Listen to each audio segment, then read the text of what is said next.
সংগৃহীত বিশ্ব সংবাদ। দফায় দফায় ব্যাপক দর কষাকষির পর শেষ পর্যন্ত শত্রুতা ভুলে আপোষের পথে আমেরিকা ও ইরান। দুই দেশই পরমাণু ইস্যুতে ছাড় দিয়ে চুক্তিতে রাজি বলে জানিয়েছেন তুরস্কের পররাষ্ট্রমন্ত্রী হাকান ফিদান। একদিকে নির্দিষ্ট সীমায় ইউরেনিয়াম সমৃদ্ধকরণ মেনে নিতে পারে ওয়াশিংটন, অন্যদিকে তেহরানও বিধিনিষেধ ও কঠোর পরিদর্শনে রাজি হতে পারে বলে জানিয়েছে তুরস্ক। একটি পারমাণবিক চুক্তিতে পৌঁছাতে যুক্তরাষ্ট্র ও ইরান দুই দেশই নমনীয়তা প্রদর্শন করছে। যুক্তরাষ্ট্র এমনকি নির্দিষ্ট মাত্রায় ইউরেনিয়াম সমৃদ্ধকরণ মেনে নিতেও সম্মত বলে মনে হচ্ছে। যুক্তরাষ্ট্র ও ইরানের আলোচনায় মধ্যস্থতাকারী তুরস্কের পররাষ্ট্রমন্ত্রী হাকান ফিদান এসব কথা জানিয়েছেন। রয়টার্স জানিয়েছে, হাকান ফিদান বলেন, যুক্তরাষ্ট্র নির্দিষ্ট সীমার মধ্যে ইরানের ইউরেনিয়াম সমৃদ্ধকরণ মেনে নিতে আগ্রহী বলে মনে হচ্ছে, যা একটি ইতিবাচক দিক। অন্যদিকে ইরানও অনুধাবন করছে যে একটি চুক্তিতে পৌঁছানো প্রয়োজন। তিনি বলেন, ওয়াশিংটন বুঝতে পারছে যে তেহরানের কিছু সীমাবদ্ধতা রয়েছে, তাদের ওপর জোর খাটানো এখন অর্থহীন।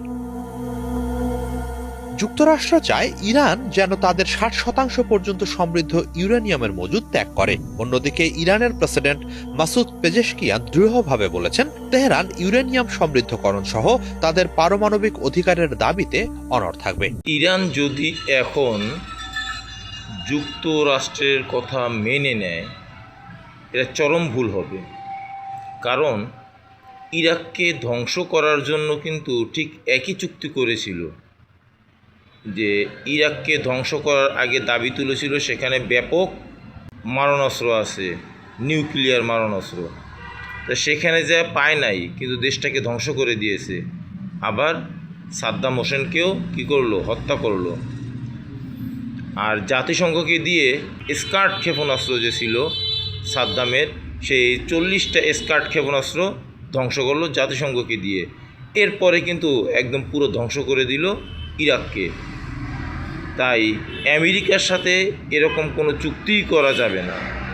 চুক্তি করাটা কখনোই ইরানের জন্য উচিত হবে না। আপনার মতামত কি, অবশ্যই জানাবেন। ব্যাপক দর কষাকষির পর অবশেষে শান্তির আভাস আমেরিকা ও ইরানের। পরমাণু ইস্যুতে চুক্তিতে রাজি তারা। মধ্যপ্রাচ্যে চলমান যুদ্ধের 14তম দিনে ইরানে নিহতের সংখ্যা 1350 জনে পৌঁছেছে। লেবাননেও প্রাণহানির সংখ্যা দাঁড়িয়েছে প্রায় 700-তে। অন্যদিকে ইরাকে একটি মার্কিন জ্বালানিবাহী বিমান বিধ্বস্ত হয়ে 4 জন নিহত হয়েছে। ইসরায়েলের উত্তরাঞ্চলে তেহরানের ক্ষেপণাস্ত্র হামলায় আহত প্রায় অর্ধশত বাসিন্দা। এরই মধ্যে ইরান যুদ্ধে অর্থায়ন বন্ধের দাবিতে মার্কিন পার্লামেন্টে চিঠি পাঠিয়েছে কমপক্ষে 250টি সংস্থা ও প্রতিষ্ঠান। ইরাকের স্কার্ট ক্ষেপণাস্ত্র কতটা শক্তিশালী ছিল? ইরাকের ভূখণ্ড থেকে স্কার্ট ক্ষেপণাস্ত্র নিক্ষেপ করে হোয়াইট হাউসে গিয়ে আঘাত হানে এক কোণা ধসে যায়। এই ছিল ইরাকের স্কার্ট ক্ষেপণাস্ত্র।